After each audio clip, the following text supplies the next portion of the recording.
स्वागत है दोस्तों आप सबको हमारे इस YouTube चैनल में। आज हम राजा राम मोहन राय के जितने भी इम्पोर्टेंट डेट होंगे सभी मॉडर्न हिस्ट्री के डेटों को देखेंगे। तो चलिए दोस्तों स्टार्ट करते हैं। राजा राम मोहन राय।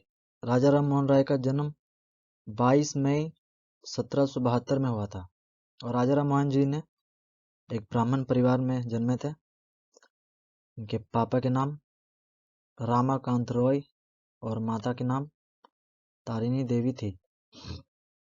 राजा राम मोहन राय डिग बी टॉप्ड थे। डिग बी टॉप्ड का मतलब होता है a person know more language. एक आदमी जो एक से ज़्यादा लैंग्वेज में माहिर हो, नॉलेज में माहिर हो, उसे हम डिग बी टॉप्ड कहते हैं, यानी पॉलीग्लॉट। राजा राम मोहन राय को हम फादर ऑफ मॉडर्न इंडिया एवं इंडियन रेनेसांस के फादर भी कहते हैं, यानी भारतीय पुनर्जागरण का पिता भी कहते हैं।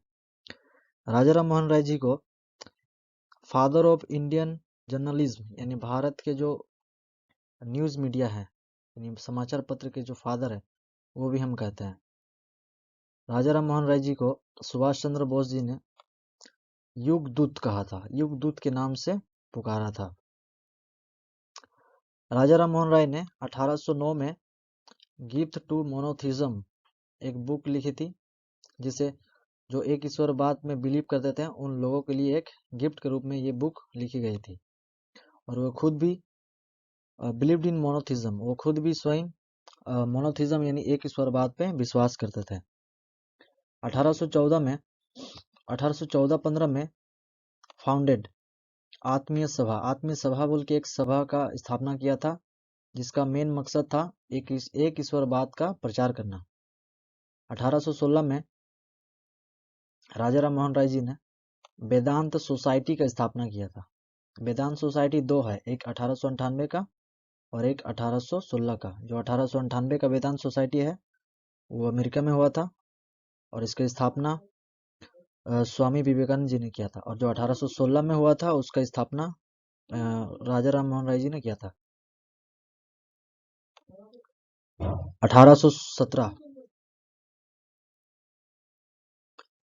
1817 में राजा राम मोहन राय जी ने हिंदू कॉलेज की स्थापना में एक अहम भूमिका निभाई थी। और ये हिंदू कॉलेज की स्थापना में इसका सबसे ज़्यादा नाम लिया जाता है वो है डेविड हेयर। डेविड हेयर एक घड़ी विक्रेता थे और एक सोशल वर्कर भी थे, सोशल रिफॉर्मर भी थे।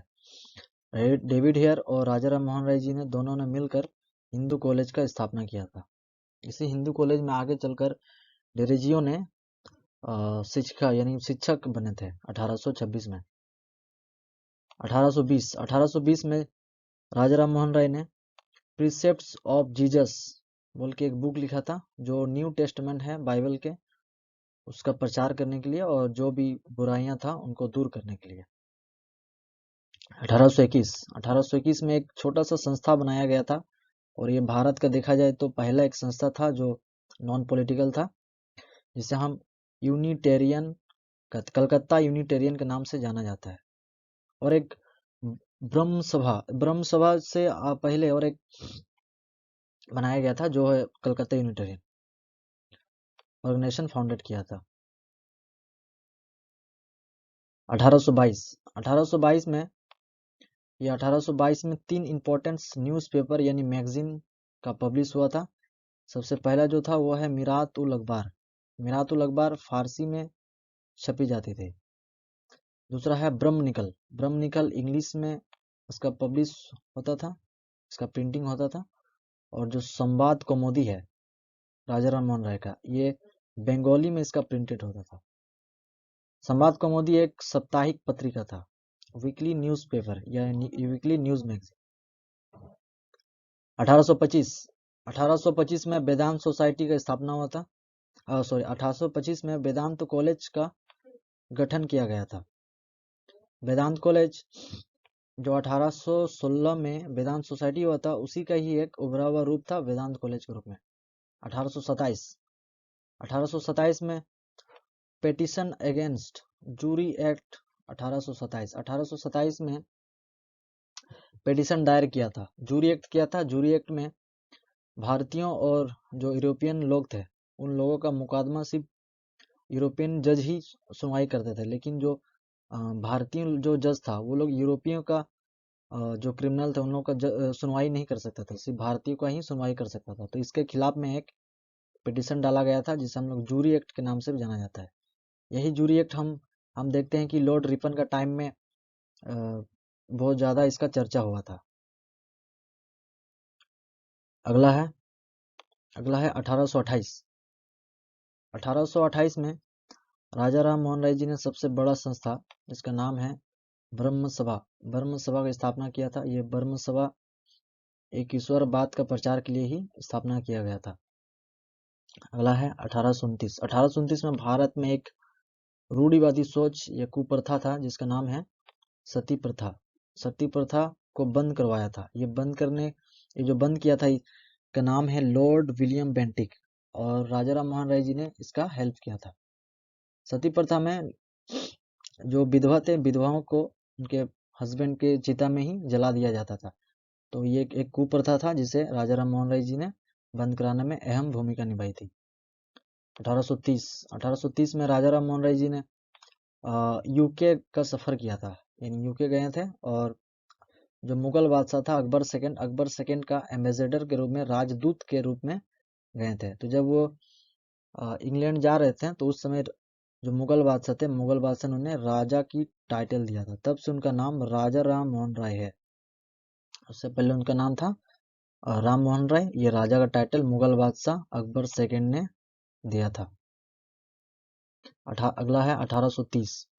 1830 में जो ब्रह्मो सभा 1828 में गठन किया गया था, उसी का ही विस्तार करने के लिए ब्रह्मो सभा को ब्रह्मो समाज के नाम से जाना गया। एक समाज का रूप गठन ले लिया।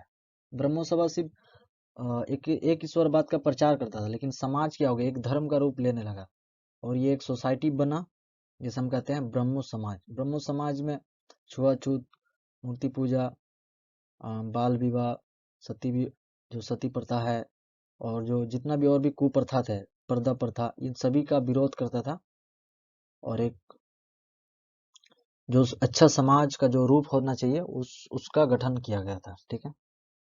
अगला है 1833। 1833 में ही मुगल बादशाह का जो पेंशन बंद हो गया था, उस पेंशन को फिर से स्टार्ट कराने के लिए, और भी बहुत सारे सती प्रथा को पूर्ण रूप से लागू कराने के लिए, और भी बहुत सारे रिफॉर्म्स करने के लिए राजा राम मोहन राय ने इंग्लैंड गए थे। तो इंग्लैंड में ही राजा राम मोहन राय का थोड़ा तबीयत खराब हो जाने की वजह से उनका डेथ हो जाता है। तो यह डेथ ब्रिस्टॉल में होता है। राजा राम मोहन राय का डेथ ब्रिस्टॉल में होता है, और ब्रिस्टॉल कहाँ है, इंग्लैंड में है। तो ये था दोस्तों हमारा राजा राम मोहन राय के जितना भी इम्पोर्टेंस डेट है, उन डेटों को देखें। हमारा जो नेक्स्ट वीडियो आने वाला है उसमें हम ब्रह्मो समाज और सती प्रथा पर फुल डिटेल्स हम वीडियो बनाएंगे। उन वीडियो को आप जरूर देखिएगा। तो आशा करते हैं आपको ये वीडियो अच्छी लगी होगी। अगर अच्छी लगी है तो वीडियो को लाइक कीजिए, कमेंट कीजिए, सब्सक्राइब कीजिए, साथ ही साथ बेल आइकन दबा दीजिए ताकि नेक्स्ट वीडियो का नोटिफिकेशन अब तक आता रहे। और तब तक के लिए धन्यवाद।